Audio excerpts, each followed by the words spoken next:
Silakan dimulai mahasiswa. Terima kasih Ibu. Assalamualaikum warahmatullahi wabarakatuh. Kami dari kelompok 4 kelas Palembang ingin memaparkan hasil diskusi kami.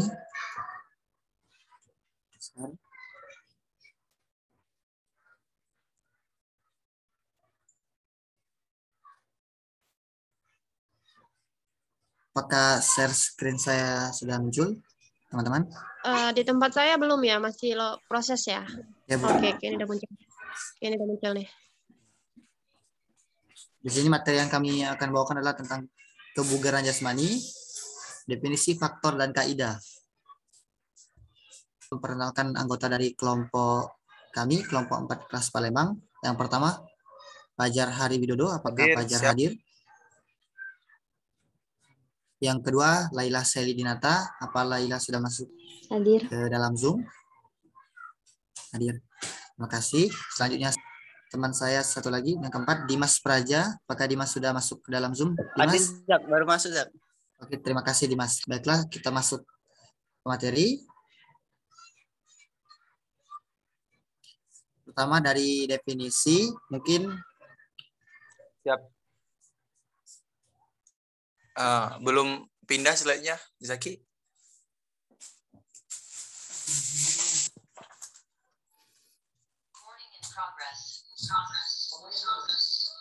Udah pindah belum, Fajar? Belum, Zak. Mungkin di stop sebentar share-nya. Share lagi, share ulang.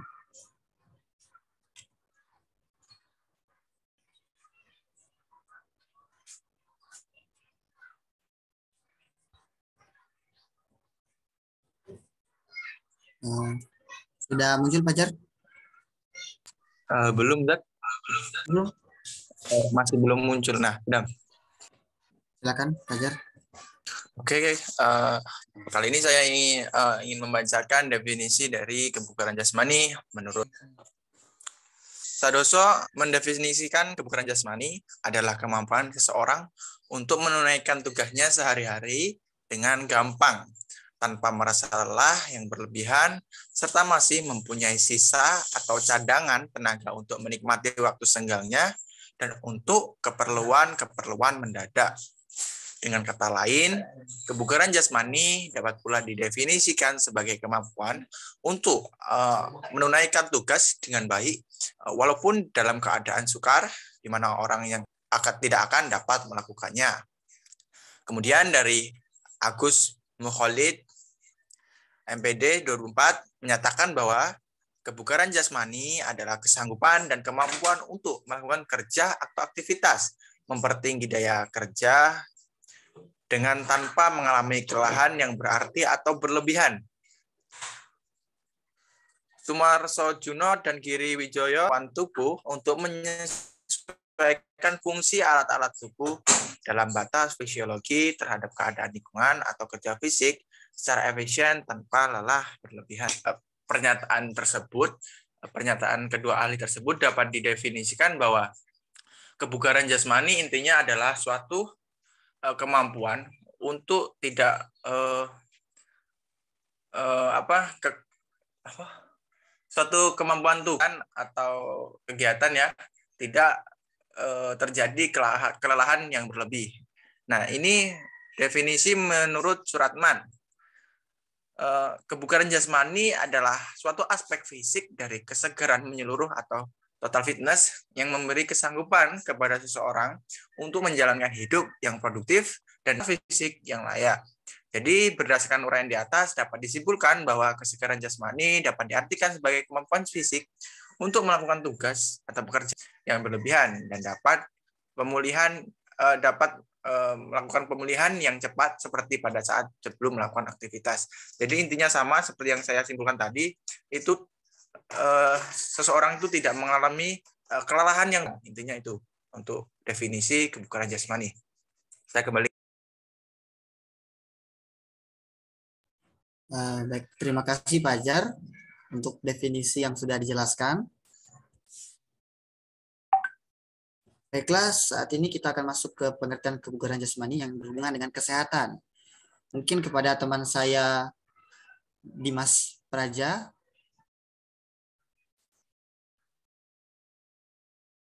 Dimas? Hadir, Zak. Hadir. Boleh Dimas dibacakan sedikit, Dimas? Ya. Baiklah, pengertian kebugaran jasmani yang berhubungan dengan kesehatan.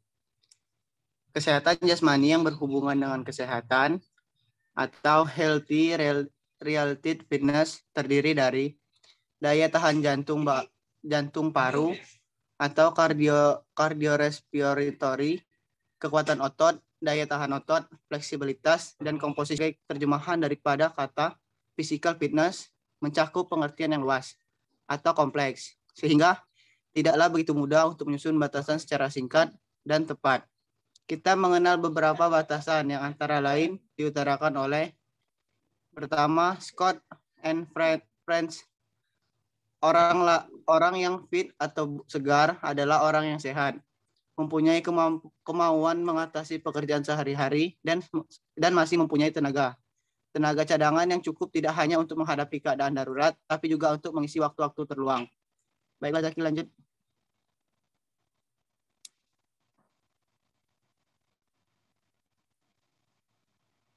Selanjutnya, menurut Thomas B. Quigley, MD, kebugaran atau fitness adalah suatu kualitas kondisi fisik yang memungkinkan seseorang mampu menghadapi tentang hidup dari lingkungannya secara total.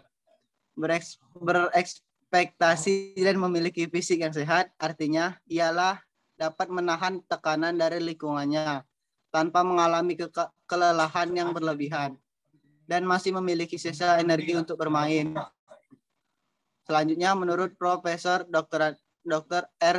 Radio Putro, ditunjukkan dari sudut sosial yang mempunyai physical fitness dapat diartikan orang yang mempunyai cukup kekuatan dan daya tahan untuk melakukan pekerjaan dengan baik tanpa menimbulkan kelelahan dan mempunyai kemampuan untuk mengisi kesukaran yang tidak terduga-duga, di mana dibutuhkan usaha jasmani yang biasanya tidak pernah dilakukan serta dapat menikmati atau dinikmati sebanyak-banyaknya waktu yang terluang. Lanjut, Zak. Terima kasih kepada Dimas. Kepada moderator. Baiklah, terima kasih kepada Dimas telah membacakan tadi tentang kebugaran jasmani dan berhubungannya dengan kesehatan. Di sini ada fungsi dari kebugaran jasmani. Mungkin dari teman saya Sally Dinata boleh dibacakan. 2. Fungsi kebugaran jasmani. Kesegaran jasmani mempunyai fungsi yang sangat penting bagi kehidupan seseorang dalam melakukan kegiatan sehari-hari. Kesegaran jasmani berfungsi untuk meningkatkan kemampuan kerja bagi siapapun yang memilikinya sehingga dapat melaksanakan tugas-tugasnya secara optimal untuk mendapatkan hasil yang lebih baik. Dari hasil seminar kesegaran jasmani nasional pertama yang dilaksanakan di Jakarta pada tahun 1971, dijelaskan bahwa fungsi kesegaran jasmani adalah untuk mengembangkan kekuatan, kemampuan, dan kesanggupan daya kreasi, serta daya tahan dari setiap manusia yang berguna untuk mempertinggi daya kerja dalam pembangunan dan pertahanan bangsa dan negara. Bagi anak-anak untuk merangsang pertumbuhan dan perkembangan, serta kebugaran jasmani bagi orang tua untuk meningkatkan daya tahan tubuh, meningkatkan kekuatan otot dan kepadatan tulang pinggang, punggung, dan lutut, meningkatkan kelenturan atau fleksibilitas pada tubuh sehingga dapat mengurangi cedera, dan lain-lain.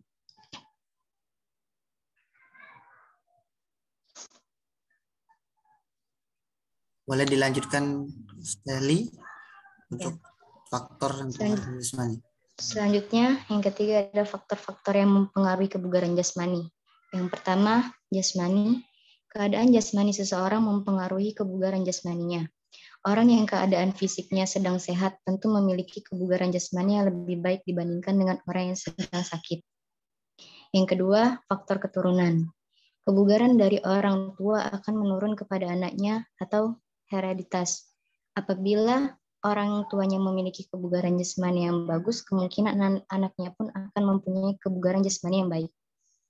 Hal-hal yang menurun pada keturunan, yaitu hal yang berpengaruh terhadap kapasitas jantung paru, postur tubuh, obesitas, hemoglobin atau sel darah, dan serat otot. Baiklah, terima kasih Sally. Mungkin boleh dilanjut lagi nih setelahnya untuk yang ketiga usia oleh Fajar Hari Widodo, boleh?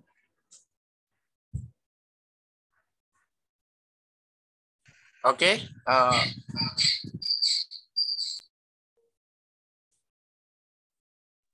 Oke, saya lanjutkan faktor kebugaran jasmani tadi, yaitu yang ketiga yaitu usia. Kebugaran jasmani anak meningkat sampai pada usia 25 sampai 30 tahun. Kemudian akan terjadi penurunan kapasitas fungsional dari seluruh tubuh kira-kira sebesar 0,8 sampai 1% per tahun. Tapi bila rajin berolahraga, penurunan ini dapat dikurangi sampai separuhnya. Semakin tua usia seseorang, maka kebugaran jasmaninya juga akan menurun, sehingga dapat disimpulkan bahwa kebugaran jasmani orang yang masih muda lebih baik dibandingkan dengan orang yang usianya sudah tua. Oke, dari situ kita tahu bahwa kebugaran jasmani yang orang tua atau yang usianya sudah tua itu lebih baik yang muda daripada yang tua kebugaran jasmaninya. Yang keempat yaitu jenis kelamin. Sampai pubertas biasanya kebugaran jasmani anak laki-laki hampir sama dengan anak perempuan. Tetapi pubertas anak laki-laki biasanya mempunyai nilai yang jauh lebih besar. Seperti yang kita ketahui pada umumnya, anak laki-laki mempunyai tenaga yang lebih kuat dibanding dengan tenaga perempuan. Hal ini berlaku pula bahwa ada kecenderungan bahwa kebugaran jasmani laki-laki lebih kuat dibanding perempuan. Walaupun tidak menutup kemungkinan ada perempuan yang memiliki kebugaran jasmani lebih baik dibanding laki-laki karena ada faktor-faktor lain yang mempengaruhi.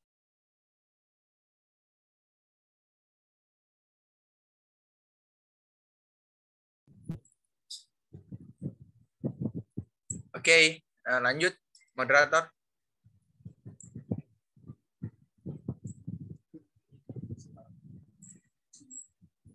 Kemudian yang kelima adalah aktivitas fisik. Aktivitas fisik yang terlalu banyak tentu mempengaruhi kebugaran seseorang. Jika aktivitasnya yang dilakukan terlalu banyak, maka tentu akan kebugaran seseorang akan menurun. Nah, kita tahu bahwa jika aktivitas fisiknya terlalu terlalu banyak ya, pasti kebugarannya akan menurun karena badan juga mempunyai batas maksimal. Kemudian istirahat. Dengan istirahat yang cukup, seseorang akan memiliki kebugaran yang bagus. Akan tetapi, apabila orang yang banyak melakukan aktivitas, waktu yang digunakan untuk beristirahat kurang, maka kebugaran jasmaninya pun akan menurun. Jadi istirahat juga penting ya guys. Oke. Ketujuh ya, pengaruh gizi dan makanan. Makanan yang kita akan makan atau diubah bentuknya menjadi energi yang menyokong kegiatan atau aktivitas kita sehari-hari. Apabila makanan yang kita makan tidak memenuhi kebutuhan dan gizi pun kurang, maka energi yang akan digunakan untuk melakukan aktivitas akan berkurang. Sehingga hal ini juga mempengaruhi kebugaran jasmani. Jadi, teman-teman, makanan yang kita makan itu kan akan diubah bentuknya menjadi energi yang menyokong kegiatan kita atau aktivitas kita sehari-hari. Apabila makanan itu tidak memenuhi kebutuhan dan gizinya itu tidak memenuhi kebutuhan kita dalam melakukan aktivitas sehari-hari, ya maka energi yang akan digunakan untuk melakukan aktivitas ya akan berkurang juga, sehingga hal ini mempengaruhi kebugaran seseorang atau kebugaran jasmani seseorang. Daya tahan yang tinggi bila mengkonsumsi tinggi karbohidrat 60-70%, dia tinggi protein terutama untuk memperbesar otot dan untuk olahraga yang memerlukan kekuatan otot yang besar. Oke, saya kembalikan ke moderator. Silakan.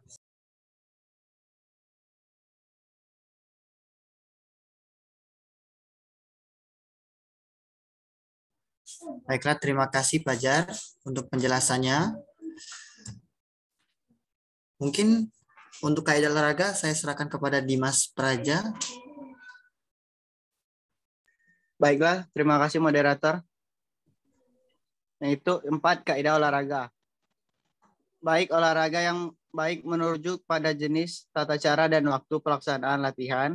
Jenis olahraga yang baik adalah olahraga yang disesuaikan dengan kondisi partisipan. Tata cara yang baik adalah dilakukan dengan urutan pemanasan, gerakan inti, dan diakhiri dengan pendinginan. Waktu olahraga yang baik adalah ketika temperatur lingkungan tidak terlalu ekstrim. Benar merujuk pada gerakan yang dilakukan saat melakukan latihan. Gerakan latihan yang salah akan mendatangkan cedera. Terukur, olahraga hendaknya memiliki ukuran atau parameter yang digunakan sebagai acuan dalam menentukan hasil latihan. Yang dilakukan, contoh parameter yang sering digunakan adalah peningkatan frekuensi denyut nadi saat melakukan latihan. Teratur hanya olahraga teratur yang mendatangkan manfaat. Berupa kebugaran jasmani olahraga dianggap teratur jika dilakukan minimal 3 kali seminggu. Progresif beban latihan yang diberikan pada partisipan perlu dinaikkan secara bertahap. Sistem tubuh akan beradaptasi terhadap beban yang diberikan secara teratur dalam jangka waktu yang tertentu. Penambahan beban secara bertahap diharapkan dapat mencapai titik maksimal sehingga tingkat kebugaran yang maksimal dapat diperoleh. Baiklah, saya kembalikan. Baiklah, terima kasih kepada Dimas Praja. Mungkin sekian presentasi dari kelompok kami ya, dari kelompok 4 Palembang. Hasil diskusi kami telah kami presentasikan. Izin Bu, Ibu, izin Bu.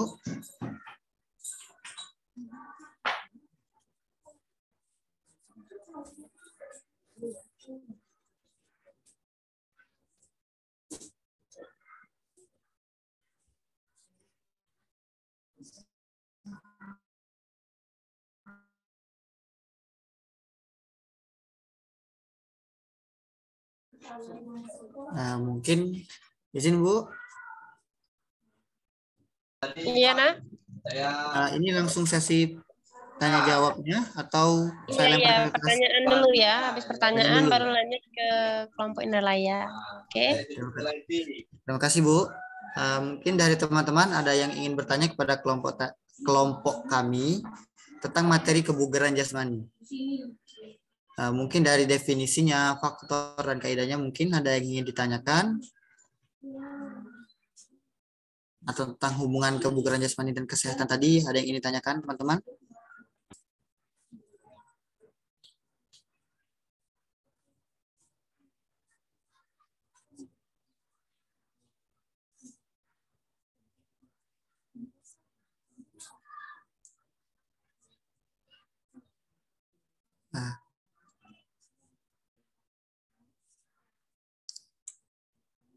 Apakah ada yang ingin bertanya? Mungkin dari kelas Indralaya atau teman-teman dari kelas Palembang juga yang ingin bertanya.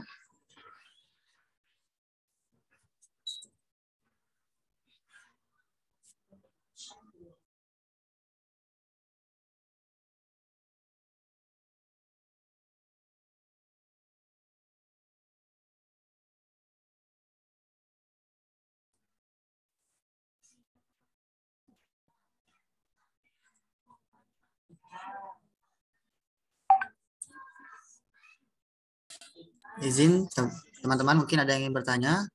Sesi pertanyaan untuk presentasi kelompok Palembang sudah dibuka.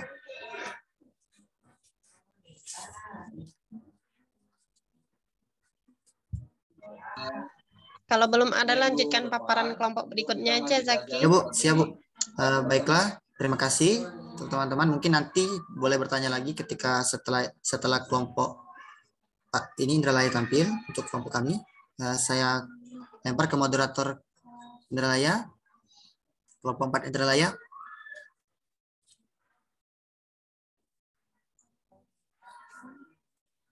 Izin kelompok 4 Indralaya, mungkin aku.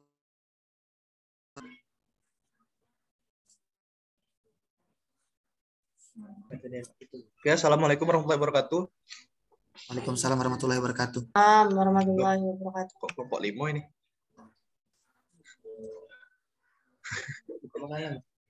Ini ya, izin share screen. Di live share screen.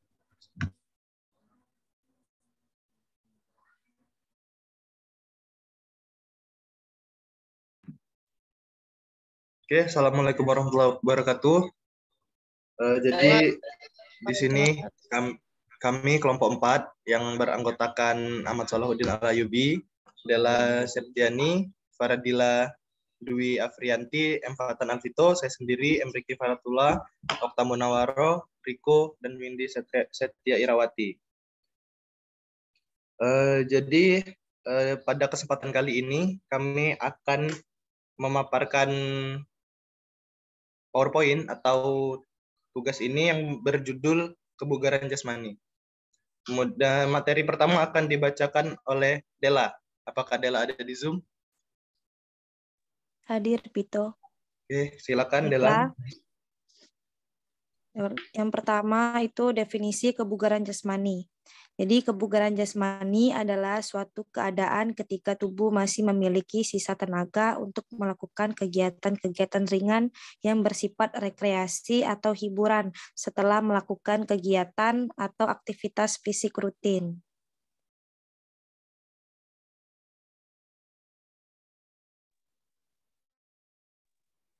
Kemudian komponen kebugaran jasmani ada 2. Yang pertama itu kebugaran jasmani yang berhubungan dengan kesehatan dan kebugaran jasmani yang berhubungan dengan keterampilan.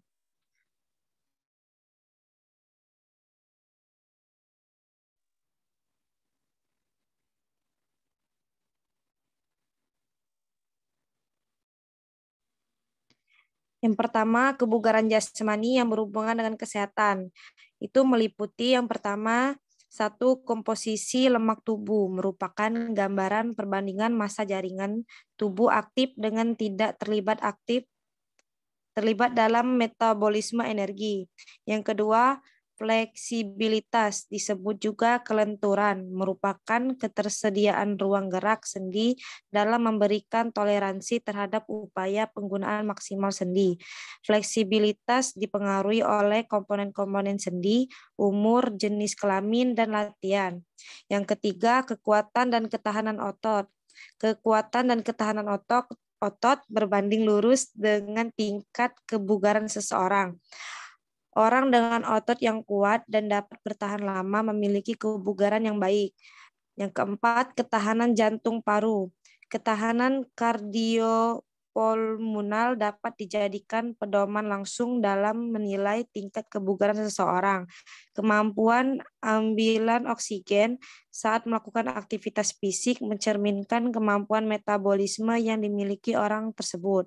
Dalam menilai ketahanan jantung paru, terdapat istilah FO2 maksimal yang dijadikan perhitungan kuantitatif terhadap penilaian tingkat kebugaran. Saya kembalikan kepada moderator. Oke, baiklah. Selanjutnya akan dibacakan oleh Faradila. Kepada Faradila, saya persilakan.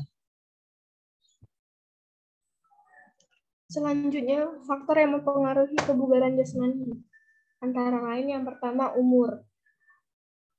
Usia bisa mempengaruhi hampir semua komponen dalam kebugaran jasmani. Masing-masing tingkatan umur memiliki tingkat kebugaran jasmani yang beragam. Kebugaran jasmani pada anak-anak bisa meningkat sampai usia 25-30 tahun. Kemudian akan terjadi penurunan kapasitas fungsional dari seluruh organ tubuh sekitar 0,8 81-1%.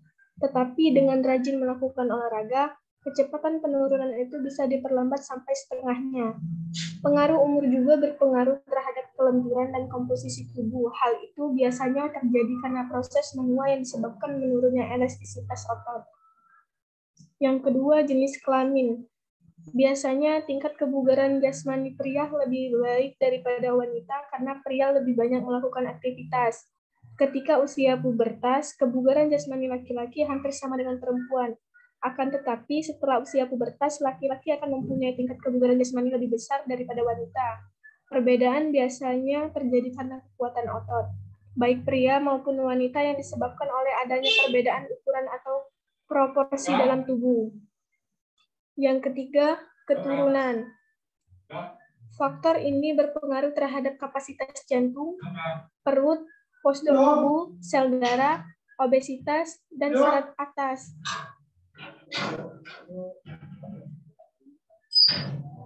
Yang keempat, ada makanan. Asupan gizi yang seimbang sangat berpengaruh terhadap kebugaran jasmani seseorang.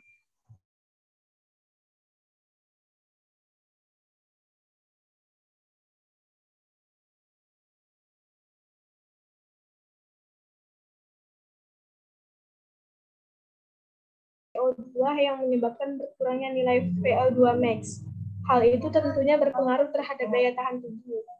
Yang keenam, tidur dan istirahat.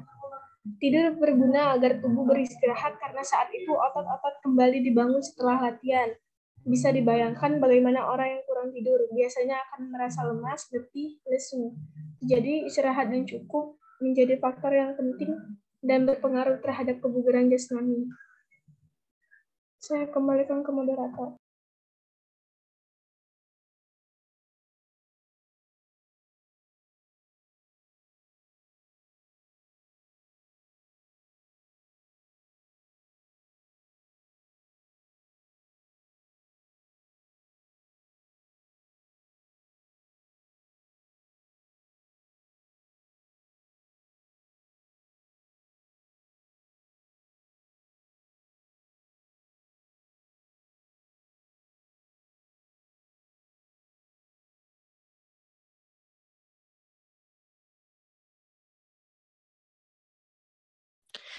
Baiklah, saya akan melanjutkan materi. Yang kedua, kebugaran jasmani yang berhubungan dengan keterampilan, meliputi yang pertama, ketangkasan. Ketangkasan mencerminkan keterampilan khusus gerak motorik berbeda yang dilakukan secara berurutan. Yang kedua, kecepatan. Mengacu pada waktu yang dibutuhkan untuk melakukan satu atau serangkaian gerakan untuk memindahkan sebagian atau keseluruhan anggota badan.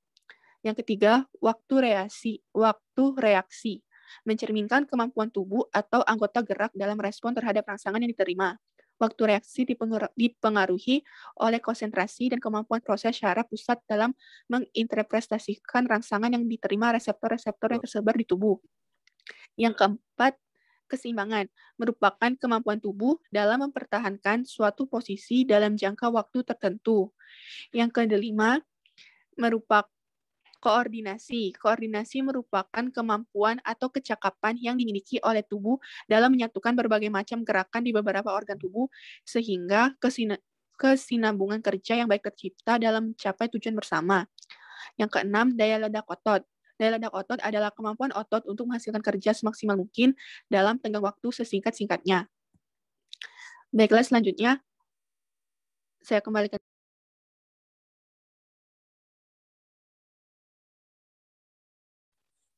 Oke, ini mohon maaf sebelumnya ada masalah koneksi. Jadi ini mungkin langsung bisa dilanjutkan oleh Windy. Pada Windy, saya persilakan. Baiklah, selanjutnya itu ada kaidah olahraga. Yang pertama itu ada baik. Olahraga yang baik merujuk pada jenis, tata cara, dan waktu pelaksanaan latihan.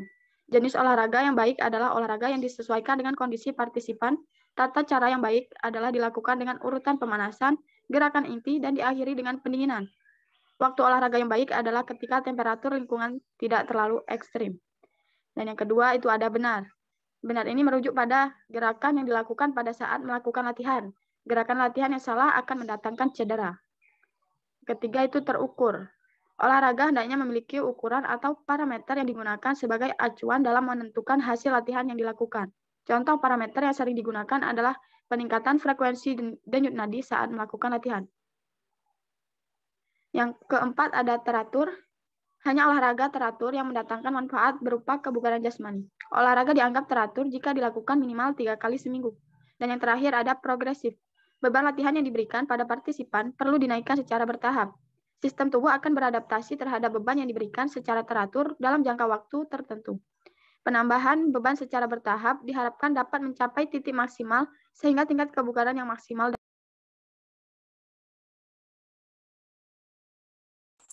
Baiklah, di sini saya mengambil alih moderator. Itu saja materi yang bisa kami sampaikan. Kepada teman-teman yang belum mengerti ataupun ada pertanyaan.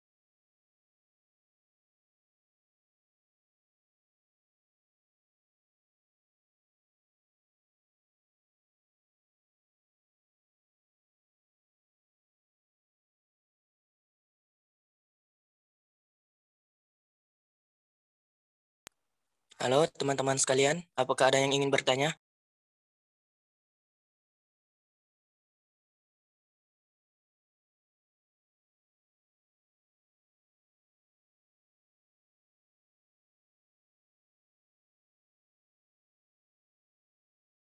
Silakan bertanya, silakan.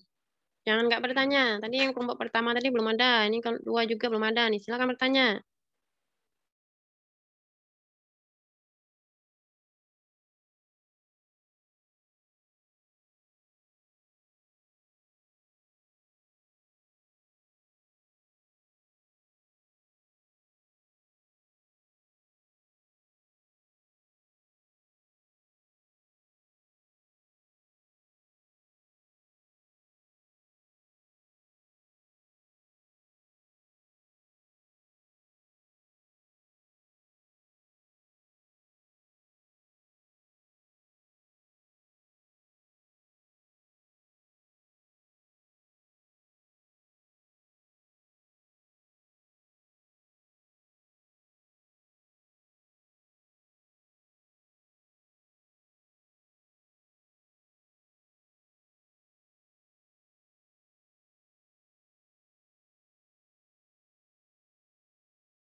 Izin bertanya moderator.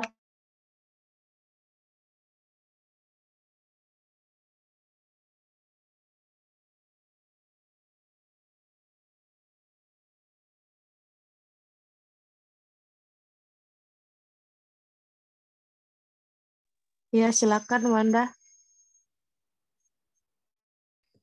Baik, perkenalkan nama saya Wanda Martisa Putri dari kelas Indralaya. Di sini saya ingin bertanya, bagaimana cara kita untuk mendeteksi seseorang yang kebugaran jasmaninya itu kurang baik? Terima kasih. Oke, terima kasih Wanda. Mohon untuk disematkan di kolom chat pertanyaannya.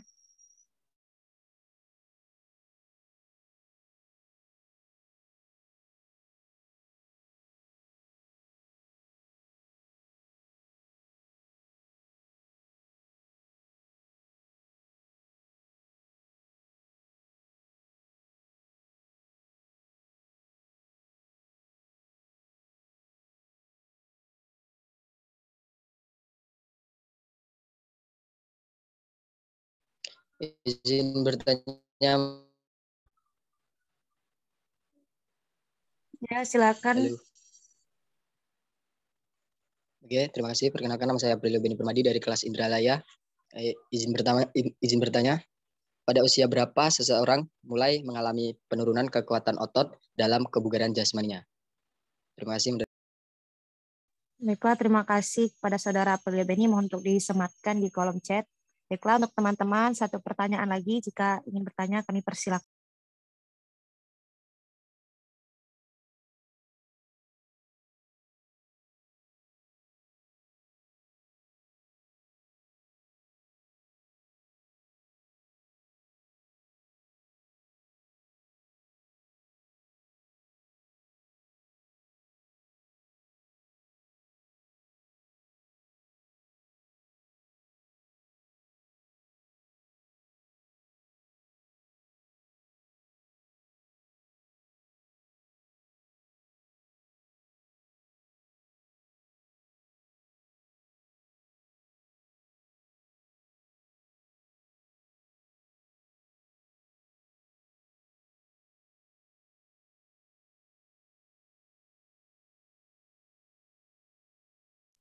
Bagaimana teman-teman? Apakah masih ada yang bertanya?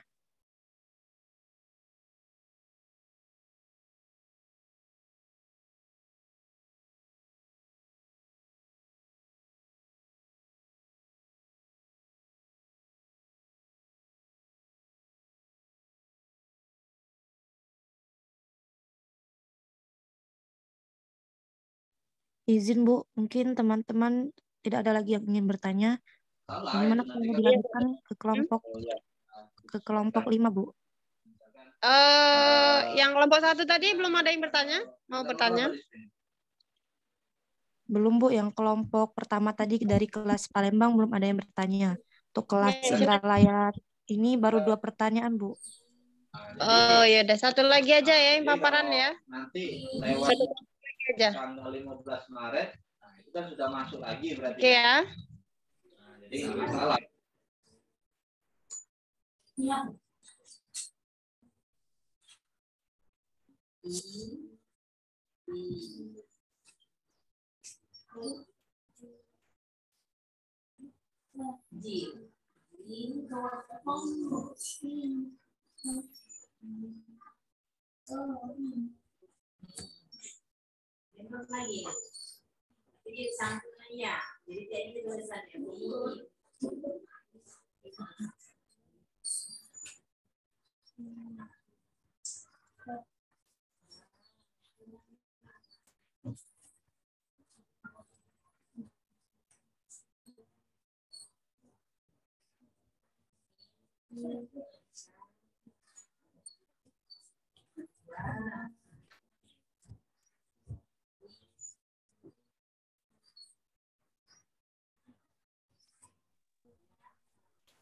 Untuk teman-teman mungkin satu pertanyaan lagi. Jika ada yang ingin ditanyakan, kami persilakan.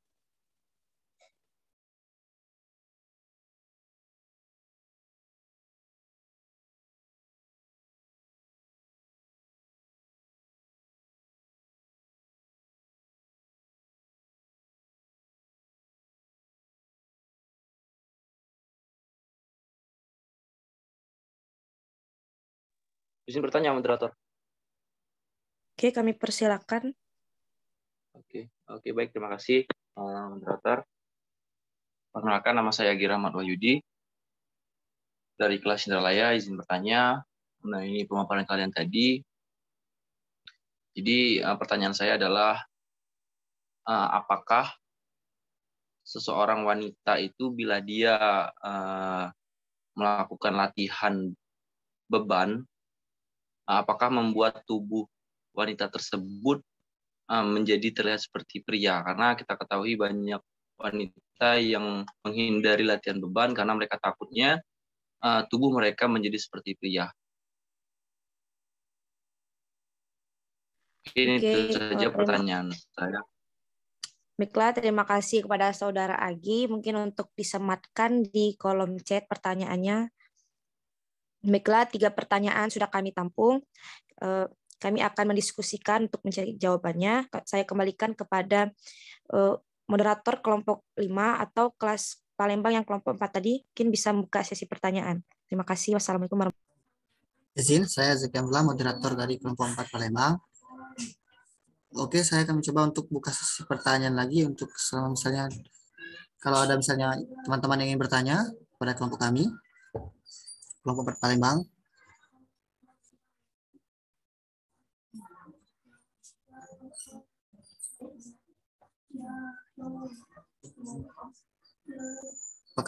Apakah masih ada yang bertanya? Sudah.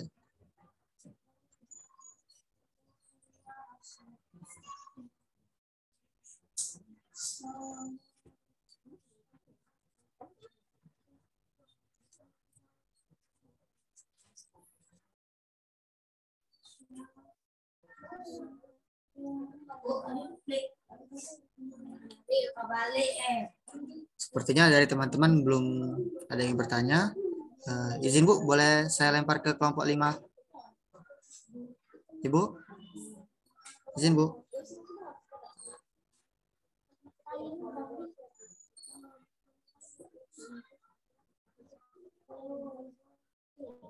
Izin Bu. Mana? Ya. Tadi kelas Indralaya sudah menutup sesi pertanyaan untuk kelompok 4, Bu. Saya tadi sudah coba buka lagi sesi pertanyaan untuk kelompok 4 Palembang. Sepertinya belum ada yang bertanya, Bu. Jadi boleh saya lempar ke kelompok 5, Bu. Silakan. Sama-sama. Izin Bu Ana memaparkan hasil presentasi dari kelompok 5 kelas Palembang, Bu Ana.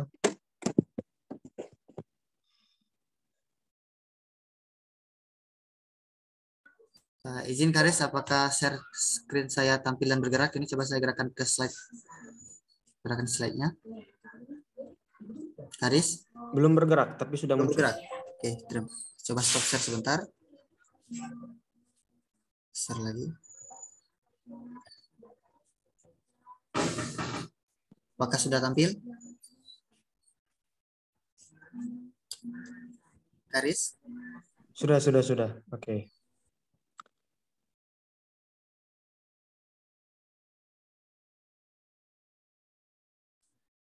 Silakan moderator kelompok 5 dimulai. Oke, baiklah. Sebelumnya Assalamualaikum warahmatullahi wabarakatuh. Perkenalkan kami dari kelompok 5 kelas Palembang. Sebelum mulai presentasi, kami akan memperkenalkan kelompok kami terlebih dahulu. Yang pertama, Karis Fadi Putra Armando, yaitu saya sendiri selaku moderator. Dan rekan saya bernama Muhammad Iqbal. Apakah hadir dalam Zoom? Hadir. Muhammad Iqbal? Hadir. Oke. Yang kedua itu Haris Wafi, apakah hadir dalam Zoom? Hadir. Nah, untuk yang terakhir itu Rizky Bustaman, apakah ada dalam Zoom? Rizky Bustaman? Oke, namanya Rizky Bustaman sedang terkendala sinyal. Hadir. Bisa. Oke, terima kasih Rizky Bustaman. Zaki, bisa kembali ke slide sebelumnya? Oke, baiklah teman-teman, materi paparan kami pada pagi hari ini yaitu berbagai jenis-jenis latihan untuk meningkatkan kebugaran jasmani. Oke, langsung saja ke materi, Zaki. Oke, baiklah, kepada Saudara Iqbal, apakah bisa membacakan materi? Baik, terima kasih moderator. Oke. Pengertian kebugaran jasmani. Kebugaran jasmani merupakan kebutuhan yang harus dipenuhi agar kita dapat menjalankan aktivitas kehidupan sehari-hari dengan baik. Dapat dikatakan pula kebugaran jasmani adalah kesanggupan tubuh untuk melakukan aktivitas tanpa mengalami kelelahan yang berlebih.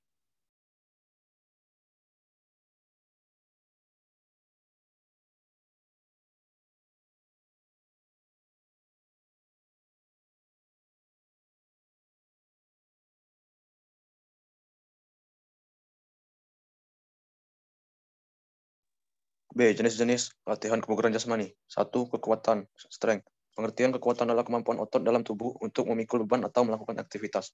Setiap individu memiliki batas kemampuan masing-masing dalam menggunakan ototnya untuk melakukan aktivitas. Kekuatan otot dapat ditingkatkan dengan melakukan berbagai latihan fisik secara rutin dan teratur.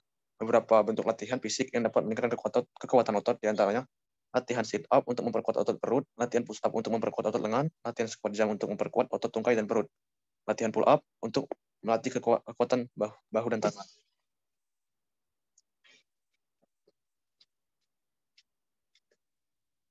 Dua, daya tahan, endurance. Pengertian daya tahan adalah kesanggupan seseorang dalam menggunakan orang tubuhnya seperti jantung, paru-paru, ginjal, dan lain-lain secara efektif dan efisien.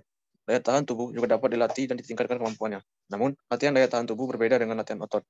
Beberapa latihan yang dapat meningkatkan daya tahan tubuh diantaranya berjalan sehat secara rutin, berlari kecil secara teratur, senam kesehatan seminggu sekali, berenang untuk melatih kekuatan paru-paru.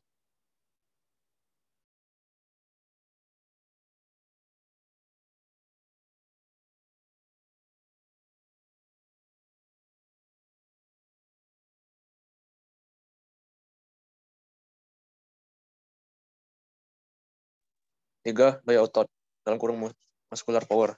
Pengertian daya otot adalah kesanggupan dan kemampuan otot dalam menghasilkan kekuatan secara maksimal, semaksimal mungkin dalam waktu yang cepat.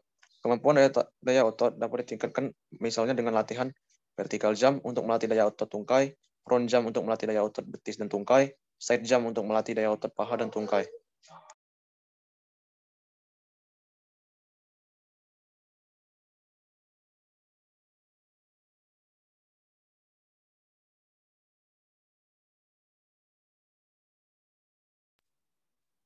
4. Kecepatan, speed. Pengertian kecepatan adalah kemampuan otot dalam tubuh untuk melakukan satu gerakan dalam waktu sesingkat mungkin.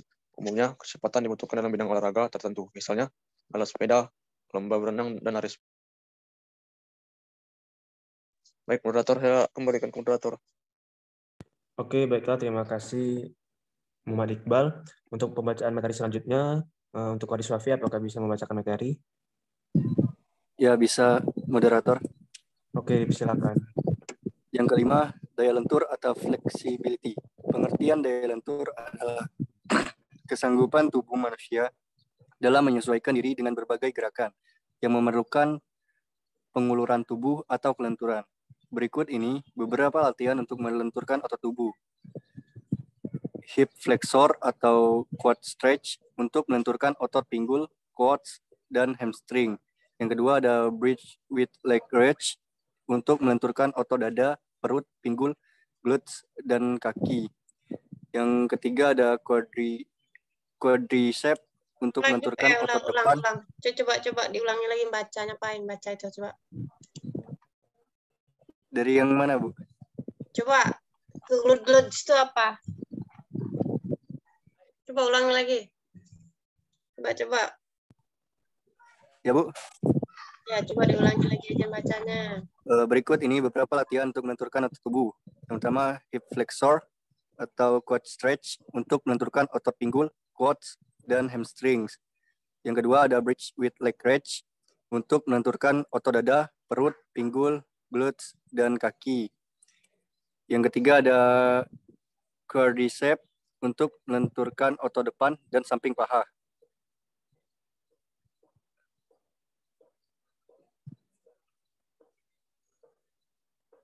Yang keenam, kelincahan atau agility. Pengertian kelincahan adalah kesanggupan otot tubuh melakukan gerakan cepat pada posisi yang berbeda-beda. Beberapa latihan yang dapat meningkatkan agility yaitu latihan berlari zigzag, yang kedua, latihan lari cepat naik turun tangga, yang ketiga, latihan lompat dengan cepat.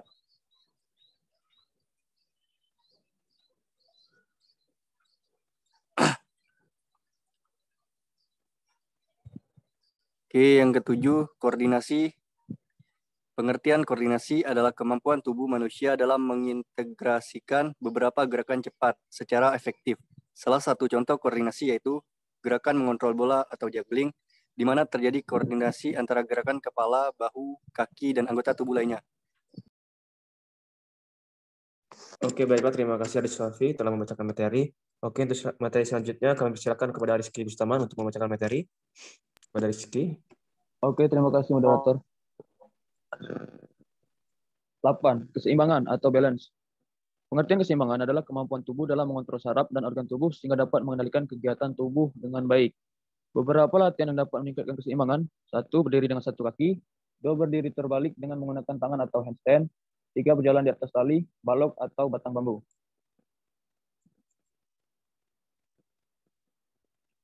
9. Ketepatan atau akurasi. Yang dimaksud dengan ketepatan adalah kemampuan tubuh dalam mengendalikan, gerakan, dan membidik target dengan tepat. Beberapa olahraga yang menuntut akurasi adalah memanah, bowling, golf, bola basket, atau memasukkan bola kering basket.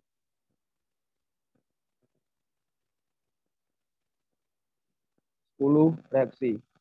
Pengertian reaksi adalah kemampuan tubuh memberikan tanggapan dengan cepat terhadap rangsangan dari objek atau orang lain. Hampir semua jenis olahraga membutuhkan kemampuan reaksi, seperti reaksi untuk menyerang, menghindar, dan bertahan, dan juga latihan lempar tangga bola.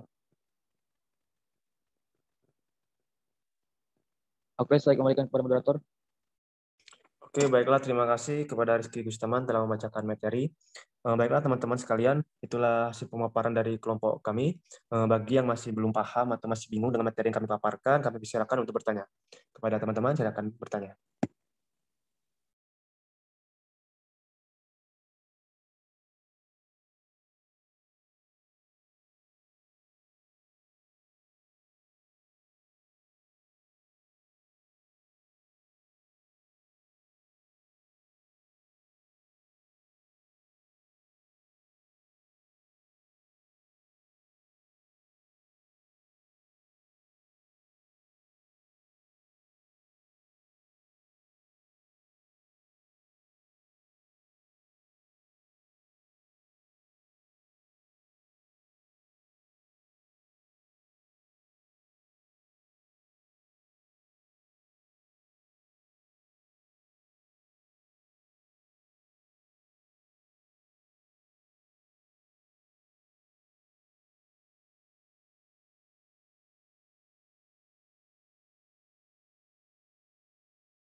Oh, ini ngapain?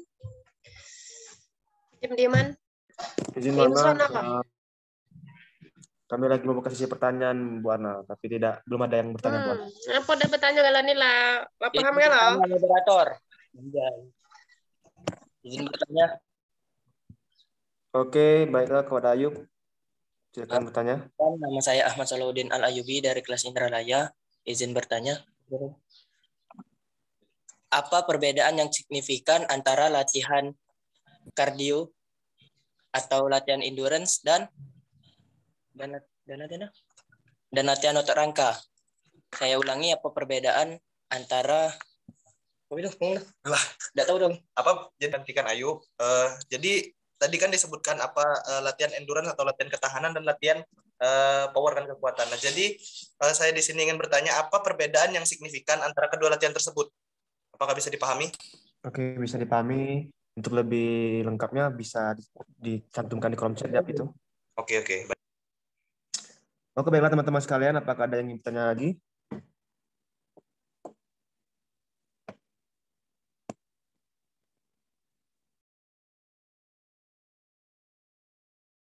Banyak yang off cam, terus banyak nggak masuk ya?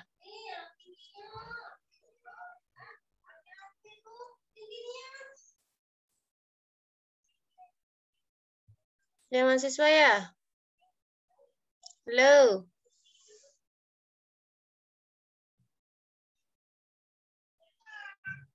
Halo Bu. Kemana ini yang lainnya ini? Banyak yang off cam, banyak nggak masuk.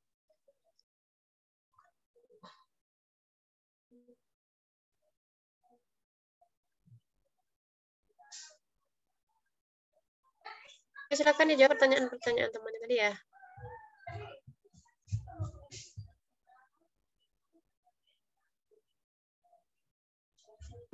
Izin Bu Ana, ini bagaimana? Apakah dilempar kepada kelompok 4 Indralaya dulu untuk menjawab pertanyaan mereka, Bu? Iya. Oke. Baiklah, kepada moderator kelompok 4 kelas Indralaya untuk menjawab pertanyaan. Oke, baiklah kepada teman-teman ada yang langsung ingin menjawab pertanyaan, saya persilakan. Mungkin kepada teman-teman sekalian menjawab. Moderator, izin membantu menjawab moderator. Boleh, silakan Fajar. Oke, terkait pertanyaan dari Wanda Martin Saputri, bagaimana cara mendeteksi? Kita bisa menggunakan tes kesegaran jasmani Indonesia atau TKJI. Pada rangkaian tes tersebut itu ada lari 60 meter, kemudian pull up atau gantung angkat tubuh 60 detik, baring duduk sit up, loncat tegak atau vertical jump, dan kemudian ada lari lap test, speed test. Oke. Untuk lari 50 atau 60 meter kalau yang 16 sampai 19 tahun untuk tes kesegaran jasmaninya ya. Kemudian yang kedua itu tes gantung atau angkat tubuh atau pull up ya dalam 60 detik. Kemudian yang ketiga itu tes baring duduk atau sit up 60 detik. Itu kan kalau pull up dengan sit up ini kita hitung seberapa banyak seseorang tersebut melakukan tes tersebut. Kemudian yang keempat adalah loncat tegak atau vertical jump. Yang kelima yaitu speed test. Seperti itu. Oke, mungkin ada tambahan dari teman lain untuk soal penilaian. Terima kasih. Saya kembalikan moderator. Oke, baiklah. Terima kasih untuk teman-teman. Apakah ada yang ingin menambahkan? Apa yang sudah dijawab oleh Fajar barusan? Itu tadi untuk mungkin saya sendiri yang akan menambahkan itu tadi untuk yang maksudnya tadi apa nih? Cara mendeteksinya kan. Nah, itu untuk yang secara proper mengukurnya. Tapi kalau untuk merasakan di tubuh sendiri sepertinya waduh badan lagi nggak fit nih. Udah kurang menurun nih kemampuan jasmani, itu biasanya itu mempunyai pergerakan sendi yang kurang luas lagi, sudah terbatas. Kemudian cepat lelah saat berolahraga. Mungkin itu saja yang saya tambahkan kepada teman-teman dari kelompok 4. Apakah ada yang ingin menjawab pertanyaan selanjutnya? Mungkin kepada Riko saya persilakan.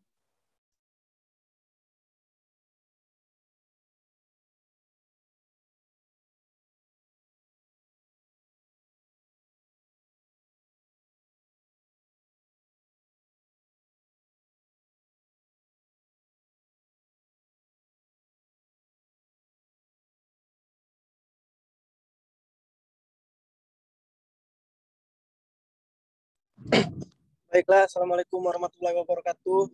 Saya di sini akan menjawab pertanyaan dari Beni. Menurut para ilmuwan kesehatan, setelah usia 25 tahun, kebugaran manusia menurun 1% setiap umur bertambah 1 tahun. Jadi mereka menginjak usia 60 tahun, kebugaran tubuhnya atau daya tahan tubuhnya akan berkurang 35%. Bagaimana Saudara Beni? Apakah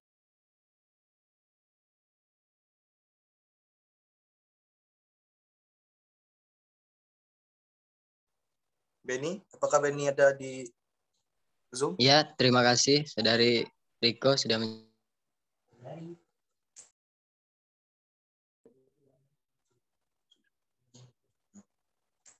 Wanda, tadi pertanyaan yang dijawab sama Fajar dan ditambahkan oleh kelompok kami, apakah sudah jelas?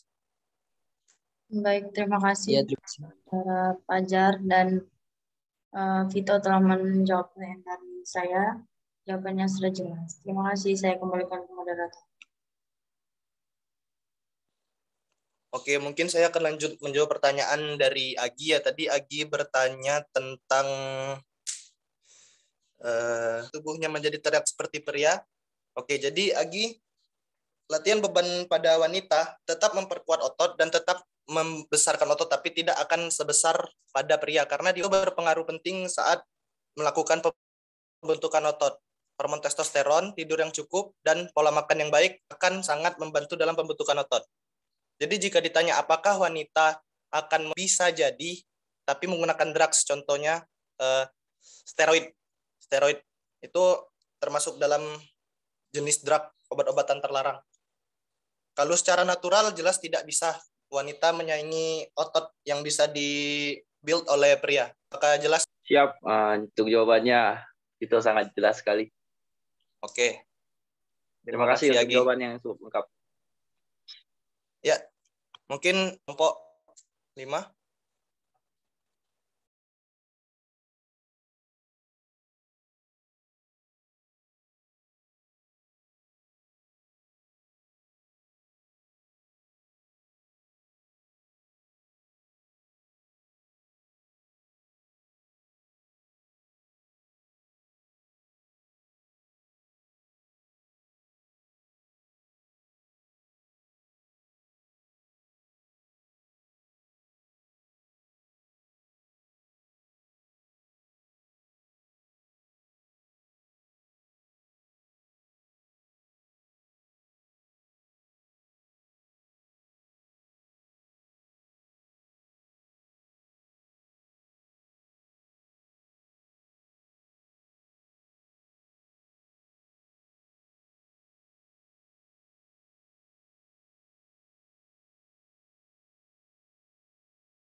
Halo, Nak. Ini ngapain lagi? Kok dieman terus nih diskusinya ya? Halo, mahasiswa semester 4. Kebiasaan. Ini kalau diskusi kayak gitu terus. Sibuk sendiri. Ya. Sibuk apa, Nak? Hai. Sibuk apa ini? Nah, oke kalau nah mahasiswanya banyak gawe kalau ini. Oke, seantero ini nih. Seantero slide 3 sama slide 2 ini.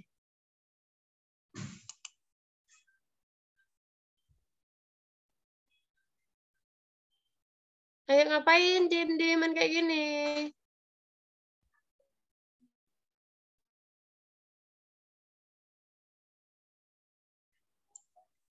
Halo mahasiswa, mana moderatornya? Mau diapakan ini? Izin Bu Ana, ini masih lagi mendiskusikan pertanyaan tadi Bu Ana. Apa? Satu lagi Bu Ana. Ya, silakan dikembalikan ke kelompok mana yang kasih ada Izin Bu Ana, pertanyaan. semua kelompok sudah menjawab Bu Ana. Yang tadi yang apa perbedaan signifikan antara latihan ketahanan atau endurance dan latihan otot udah dijawab? Nah, itu belum Bu Ana, kelompok kami Bu Ana, kelompok 5 kelas Palembang Bu Ana. Ya, maksud saya kalau lagi bertanya dilempar kelompok yang lain. Jadi jangan semedi kita di Zoom ini nanti sama-sama semedi semua ini.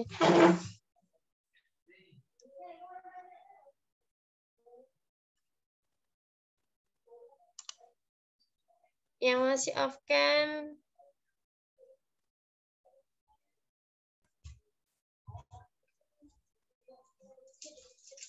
silakan on cam.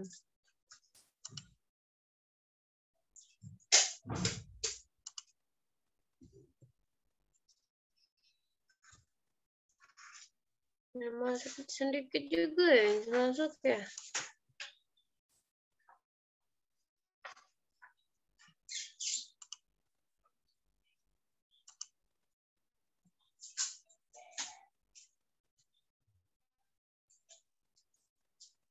Silakan, Nak.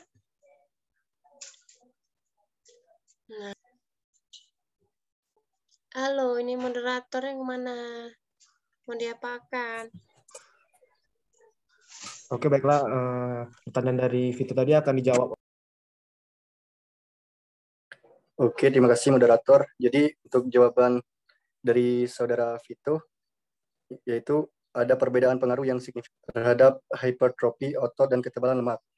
Pengaruh metode compound set lebih baik daripada sirkuit training dalam meningkatkan hipertrofi otot.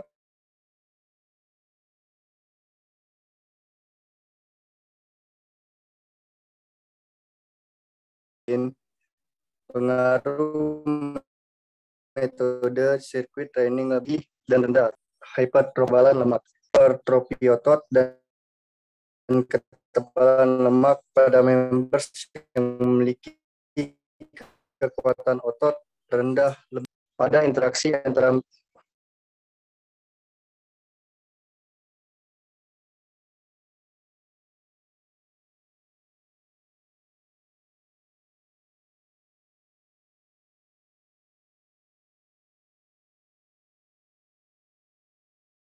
Baik, moderator, izin menjawab pertanyaan dari saudara Fatan Alfi. Oke, Iqbal, silakan. Baik, pertanyaannya, apa perbedaan yang signifikan antara latihan ketahanan atau endurance dan latihan otot rangka? Menurut kelompok kami, perbedaannya lebih ke gerakannya. Kalau untuk otot rangka tadi, kalau untuk daya tahan atau endurance lebih ke ginjal, ke paru-paru, pernapasan. Jadi untuk latihannya, kalau untuk endurance ini lebih ke berlari kecil-kecil seperti jogging, senam, berenang.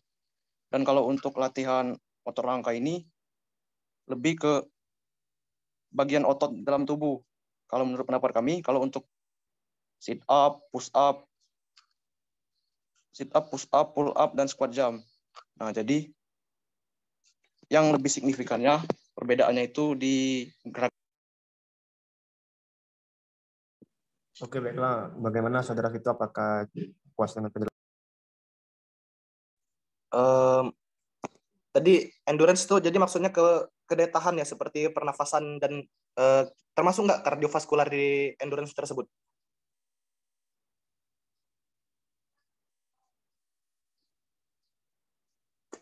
Sepertinya ya, saudara. Oke, baik. Terima kasih Iqbal dan Karis sudah menjawab. Baik, terima kasih, saudara Fat. Oke, baiklah. Nah, izin Bu Ana, ini Pemaparan dari kelompok 5 kelas Palembang sudah selesai, Bu Ana. Bagaimana, Bu Ana? Oke ya, kita bahas dulu ya. Tadi pertanyaannya perbedaan yang signifikan antara latihan ketahanan atau endurance ya, dan latihan otot. Yang pertama sekali, kalau endurance itu biasanya apa sih? Latihan endurance itu latihan yang seperti apa? Latihan endurance itu biasanya Bu, ketahanan tubuh. Ya, Ketahanan kalau kalian fisik. lihat kalau lagi latihan endurance itu apa sih biasanya? Biasanya Lama ini ya? Bu. Iya.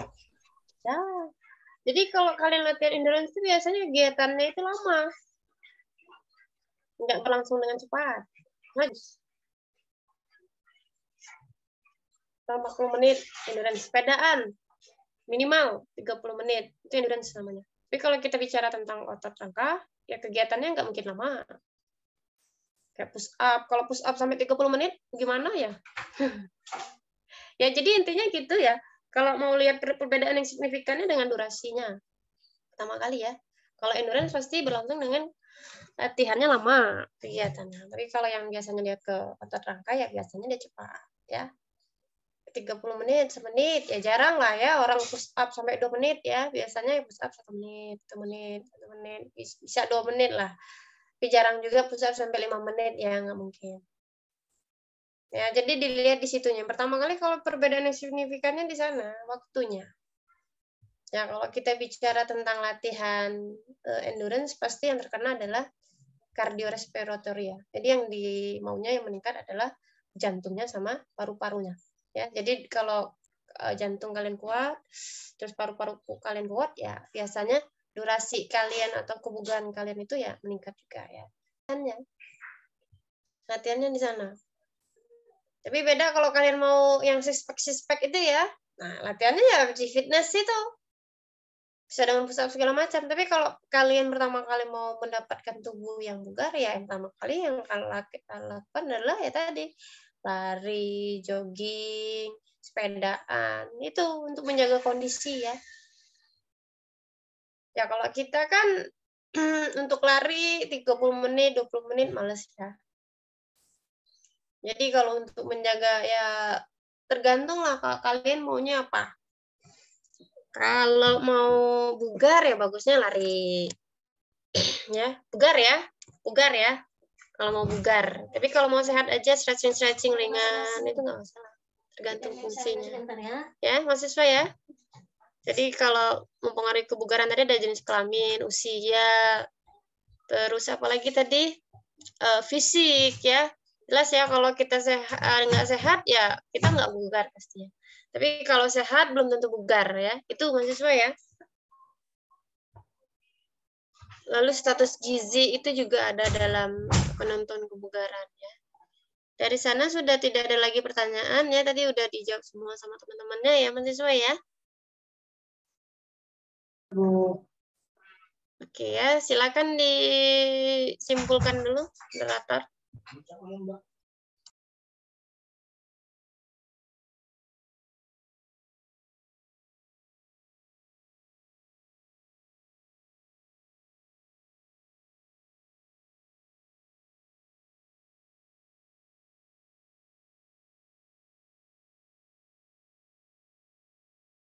Ya, silakan moderator disimpulkan.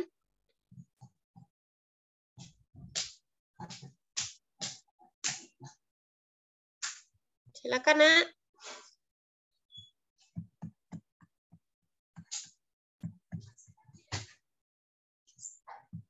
Kebugaran jasmani itu apa? Faktornya apa aja? Latihannya apa aja? Ya. Nah, lampunya.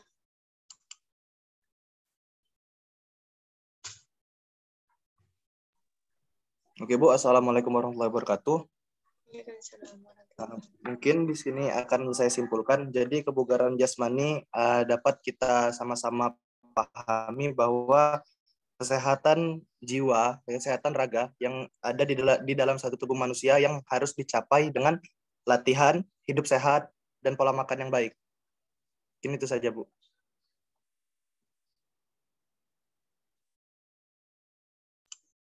Screenshot dulu aja ya sebelum ditutup perkuliahannya. Ya, Bu. Slide 1.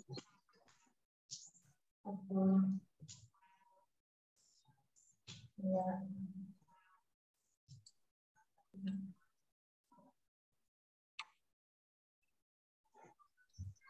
Sebelumnya.